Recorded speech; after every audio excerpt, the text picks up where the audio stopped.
Having risk assessments is now required. This is something that we all knew about, and making sure that the monitoring tools should facilitate the ability to process and share information related to those flaws, and then putting it into our appropriate time frame. Yeah, 15 minutes for criticals, all the way down for 90 days for lows. So I mean 15 days for criticals.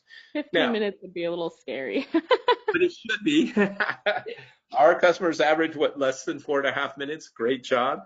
We want to make sure that that doesn't become an issue. And so really, should be minutes. The requirement's days. Thank you, Mira. 15 days, right? But it's important. All right, they have to be able to identify the threats and risks through the assessment process itself, and then figuring out which would be the worst, right? What is the worst case scenario here? What could they have accessed? And then using that risk assessment to figuring out how to best protect it. And that can also be part of your tabletop and in your incident response piece, because it really helps us get there.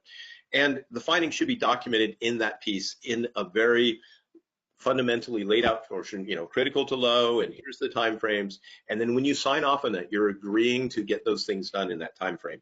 That should be kind of the completed portion of your audit side of the cyber risk, and really having that to that level. And like we said before, monitoring and scanning are now part of it. We've got to do this. And when we find stuff, we have to stick to this timeline. We have to agree to it, and understanding also not just what we're worried about, but what is the vulnerability impact? How bad could that hurt us? And really defining that so that as we go forward, we can agree together that this must be taken care of really, and then verifying it through that monitoring to make sure it's been done. Right? That's the second part. Or scan it again. Part of our service may have to require us to do additional scans. That's okay, it's built in. So we have to build that process in, and so do you if you're going to do it yourself, making sure you go back and check the things after you think you fixed them to verify they've been fixed and document.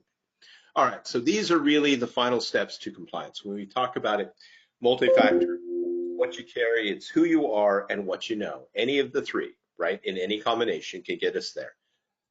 So we can really take it up to the next level. When you talk about IRPs, please test them. If you got a plan, that's great, but you got to write it down, you got to communicate it, and then above all else, you have to test it, because if you're not testing, you're not really getting us there. When we talk about DDoS, it's really about how much can we get through the pipe at once. And when we run into trouble, it's usually because the pipe got clogged, right?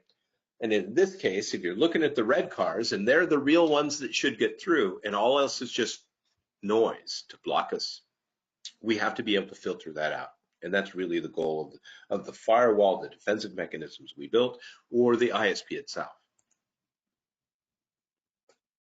When we talk about the firewalls, let's talk about some things they're really good at. They're really good at helping us with brute force, some of the stuff on the denial of service side, and then pivot attacks, in other words, protecting us from bad protocols. The other things they're not as good at is when we're accessing, unless they have web intelligence built in, really about the service queries, the submissions themselves, looking to those emails, making sure that that's cleared at the email service side is often the best place, and looking for insider threats that might also require monitoring or risk assessments to really get us there.